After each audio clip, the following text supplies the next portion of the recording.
찬송가 286장입니다. 주 예수 내 맘의 오사 찬송가 286장입니다.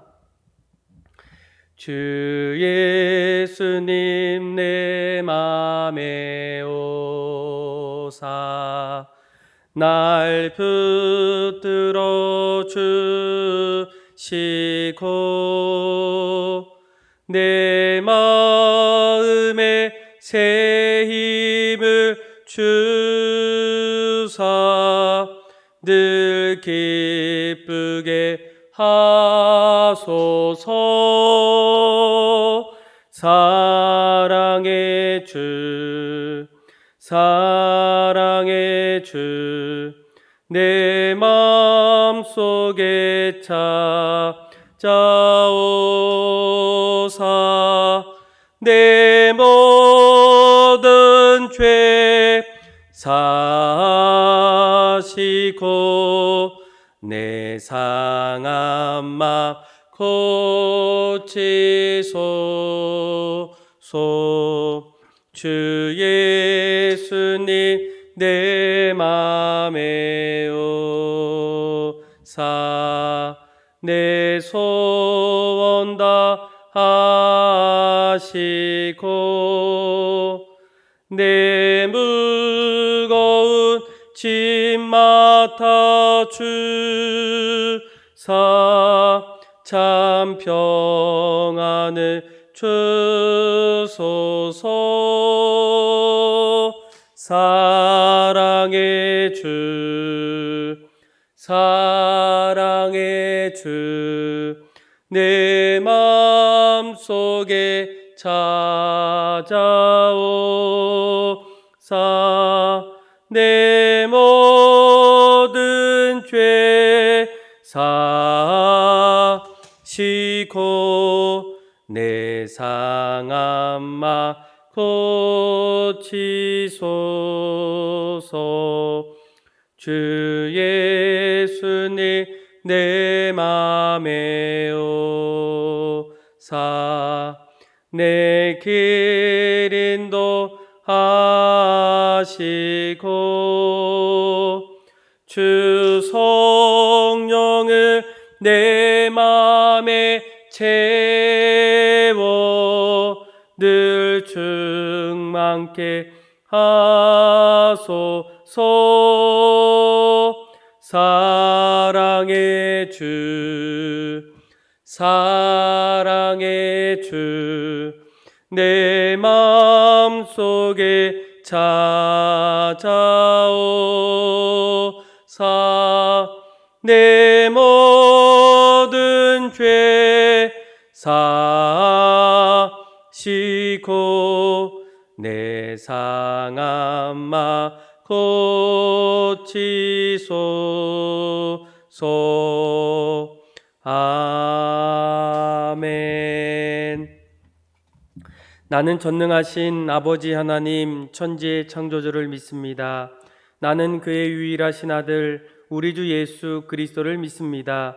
그는 성령으로 잉태되어 동정녀 마리에게서 나시고 본디어 빌라도에게 고난을 받아 십자가에 못 박혀 죽으시고 장사된 지 사흘 만에 죽은 자 가운데서 다시 살아나셨으며 하늘에 오르시어 전능하신 아버지 하나님 우편에 앉아 계시다가 거기로부터 살아있는 자와 죽은 자를 심판으로 오십니다. 나는 성령을 믿으며 거룩한 공교회와 성도의 교제와 죄를 용서받는 것과 몸의 부활과 영생을 믿습니다. 아멘. 오늘 새벽에 하나님께서 우리에게 주신 말씀은 이사야 42장 1절에서 13절의 말씀입니다. 페이지 수는 구약전서 1018페이지입니다. 이사야 43장 1절에서 13절의 말씀, 이사야 42장 1절에서 13절의 말씀 제가 여러분들에게 봉독해 드리겠습니다. 이사야 42장 1절에서 13절입니다. 내가 붙드는 나의 종 내 마음에 기뻐하는 자 곧 내가 택한 사람을 보라. 내가 나의 영을 그에게 주었은즉 그가 이방의 정의를 베풀리라. 그는 외치지 아니하며 목소리를 높이지 아니하며 그 소리를 거리에 들리게 하지 아니하며 상한 갈대를 꺾지 아니하며 꺼져가는 등불을 끄지 아니하고 진실로 정의를 시행할 것이며 그는 세하지 아니하며 낙담하지 아니하고 세상에 정의를 세우기에 이르리니 섬들이 그 교훈을 앙망하리라. 하늘을 창조하여 펴시고 땅과 그 소산을 내시며 땅 위의 백성에게 호흡을 주시며 땅에 행하는 자에게 영을 주시는 하나님 여호와께 이같이 말씀하시되 나 여호와가 의로 너를 불렀은즉 내가 내 손을 잡아 너를 보호하며 너를 세워 백성의 언약과 이방인의 빛이 되게 하리니 내가 눈먼 자들의 눈을 밝히며 갇힌 자를 감옥에서 이끌어내며 흑암에 앉는 자를 감방에서 나오게 하리라. 나는 여호와이니 이는 내 이름이라. 나는 내 영광을 다른 자에게 내 찬송을 우상에게 주지 아니하리라. 보라, 전에 예언한 일이 이미 이루어졌느니라. 이제 내가 새 일을 알리노라. 그 일이 시작되기 전에라도 너희에게 이르노라. 항해하는 자들과 바다 가운데 만물과 섬들과 거기에 사는 사람들아, 여호와께 새 노래로 노래하며 땅 끝에서부터 찬송하라. 광야와 거기서 있는 성읍들과 게달 사람이 사는 마을들은 소리를 높이라. 셀라의 주민들은 노래하며 산 꼭대기에서 즐거이 부르라. 여호와께서 영광을 돌리며 섬들 중에서 그의 찬송을 전할지어다. 여호와께서 용사같이 나가시며 전사같이 분발하여 외쳐 크게 부르시며 그 대적을 크게 치시리로다. 아멘.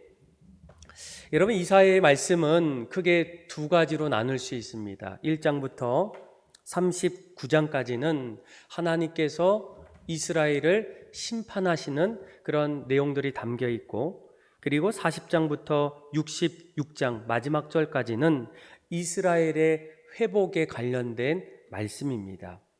아마 오늘은 이사야의 후반부였던 이 40장부터 66장까지의 말씀을 보게 되면 크게 이 여호와의 종을 주제로 삼는 네 편의 시가 있습니다. 오늘 말씀이 여호와의 종에 대한 첫 번째 시가 됩니다. 이 여호와의 종은 이사야가 말하는 구원의 핵심 인물이자 본질로서 하나님께서 계획하신 위대한 새 일을 성취할 그런 자입니다.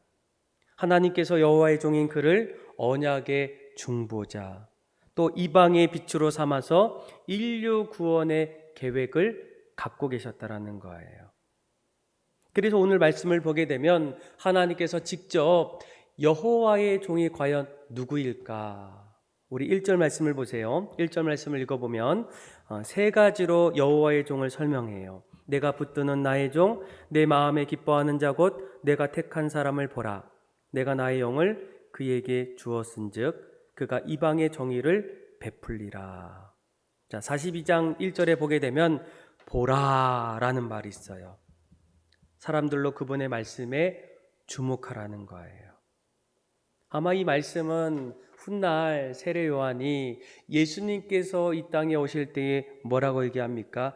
보라, 세상 죄를 지고 가는 하나님의 어린 양이로다. 우리가 보통 일반적으로 종은 하인이나 아니면 노예라는 개념을 포함하고 있지만 오늘 우리가 읽었던 말씀에는 아주 하나님과의 특별한 관계를 맺어가는 그 사람을 여호와의 종이다 이렇게 설명하게 돼요. 그런데 이 종을 하나님이 뭐라고 합니까? 1절에 보게 되면 내가 붙드는 나의 종이라는 거예요. 하나님께 붙들림 받은 자들이 그 사명을 수행하는 데 있어서 어떤 일들이 일어날까요?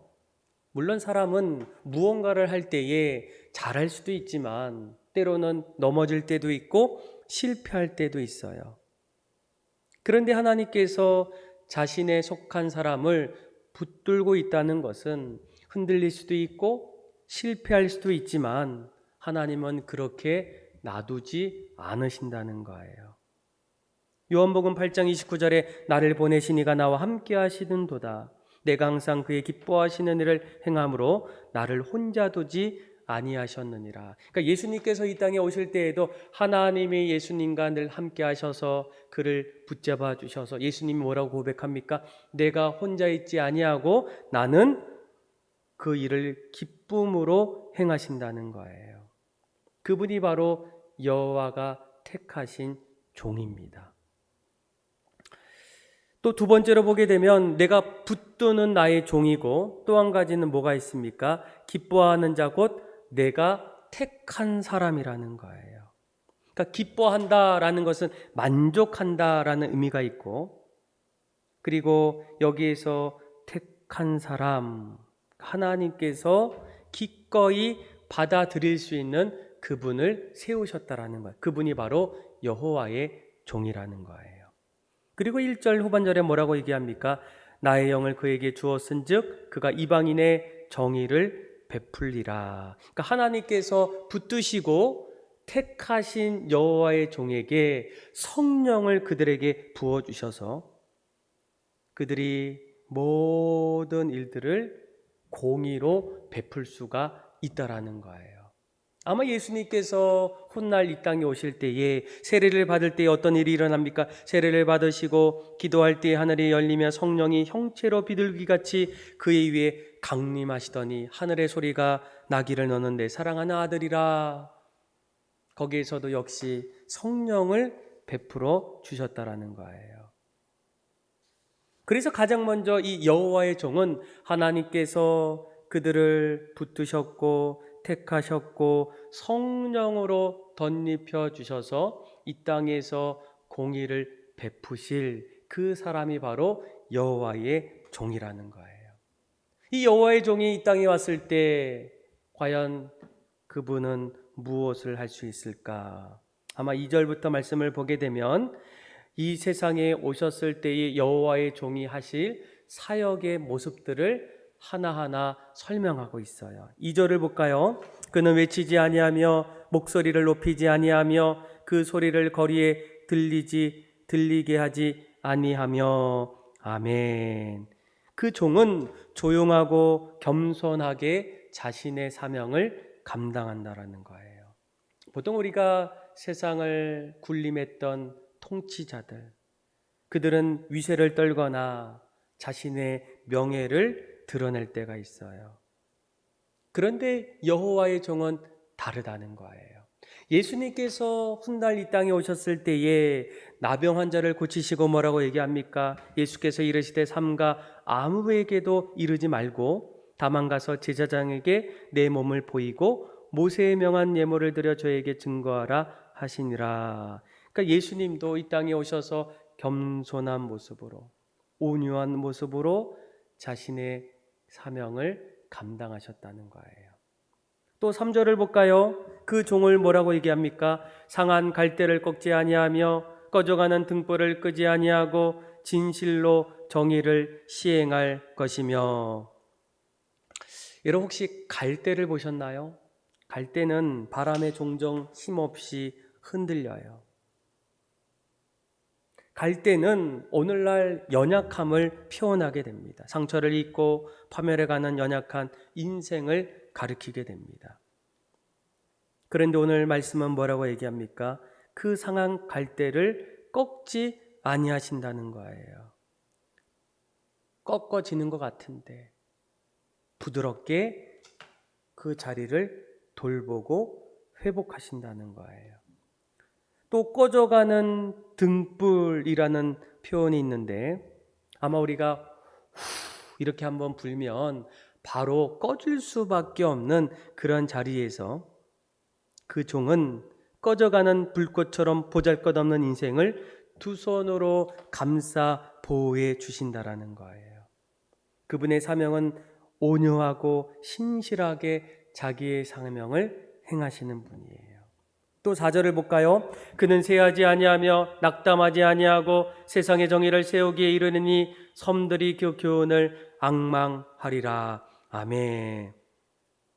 자, 세하다는 것은 약해지다, 흐려지다라는 그런 뜻이에요. 그러니까 이 종이 감당할 사명은 매우 어렵습니다. 그런데 그런 가운데서도 낙담하지 않고 쇠하지 아니한다는 거예요. 그리고 오히려 세상에 정의를 세워주신다라는 거예요. 그러면서 4절 후반절에 뭐라고 합니까? 섬들이 그 교훈을 앙망하리라. 섬들은 세상의 모든 것을 뜻하게 될 때 그들이 여호와의 종을 주목한다라는 거예요.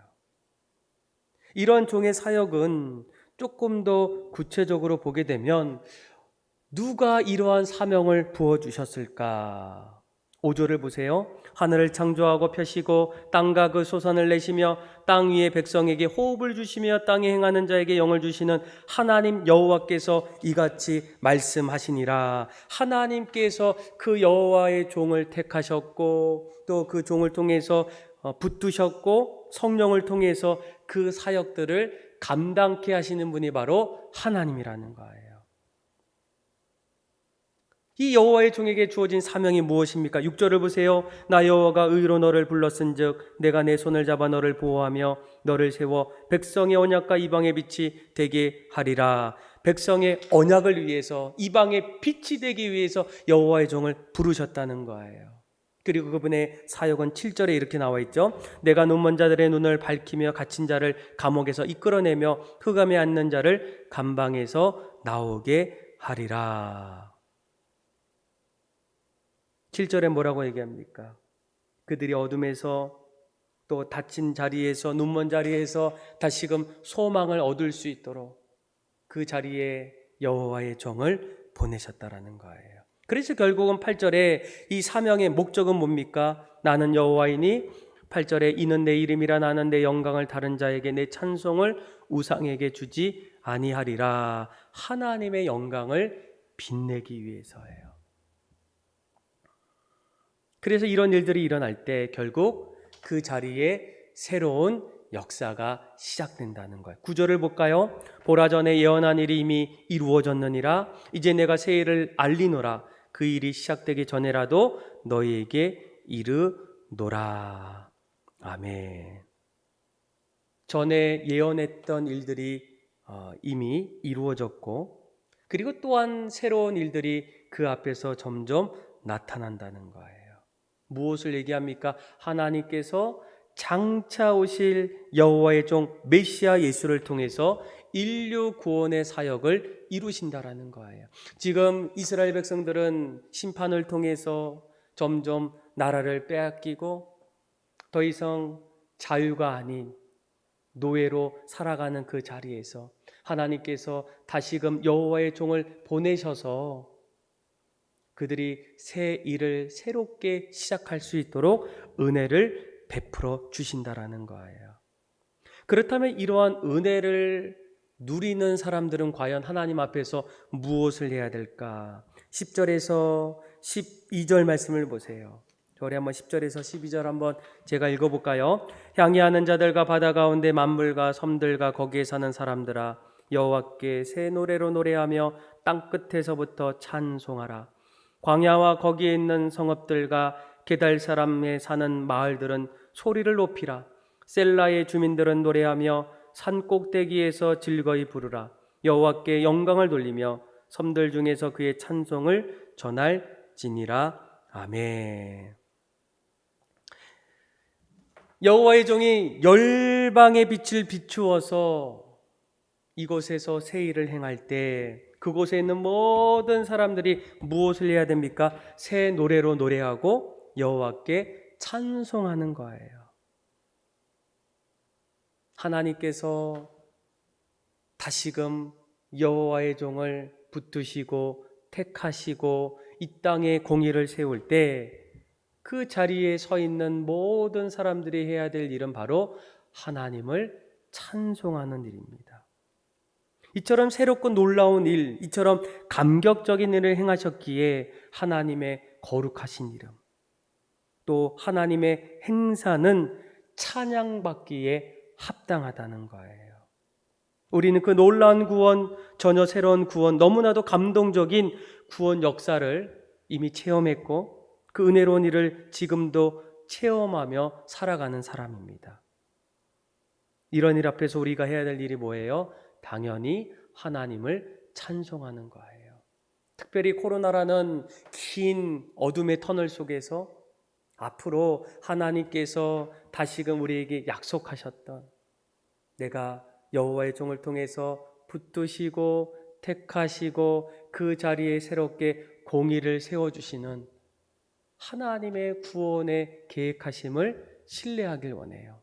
물론 지금의 현실은 너무나 암담하고 힘들 때도 있지만 이 모든 것을 아시는 하나님, 다시금 새롭게 이루어 주실 그 하나님을 신뢰하고 우리의 입술은 오히려 찬송하고 다시금 이 모든 상황을 바꿔주실 그 하나님을 신뢰함을 통해서 그 소망을 붙잡고 오늘도 믿음으로 승리하며 살아갈 수 있는, 그래서 우리 입술이 날마다 주님을 찬송하고 경배하며 하나님 앞에 영광 돌릴 수 있는 또 저와 여러분들의 삶이 다 되기를 주님의 이름으로 축원합니다. 오늘도 주 안에서 승리하십시오.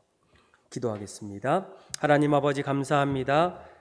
새 일을 행하시는 그 하나님, 또 여호와의 종을 택하시고 붙드시고 또 새롭게 공의로 세워주시는 그 하나님을 신뢰합니다. 다시금 우리 안에 새롭게 일을 행하실 그 하나님 앞에 날마다 찬송과 영광으로 살게 하여 주옵소서. 예수님의 이름으로 기도합니다. 아멘. 찬송가 361장 우리 1절과 마지막 절 부르겠습니다. 기도하는 이 시간 주께 무릎 꿇고 우리 그새 주 앞에 다 나아가네. 믿음으로 나가면 주가 보살피사 크신 은혜를 주네. 거기 기쁨 있네. 기도 시간에 복을 주시네. 고난 내 마음 속에 기쁨 충만하네. 기도하는 이 시간 주를 의지하고 크신 은혜 구하면 꼭 받으리라. 의지하는 마음에 근심 사라지고 크신 은혜를 주네. 거기 기쁨 있네. 기도 시간에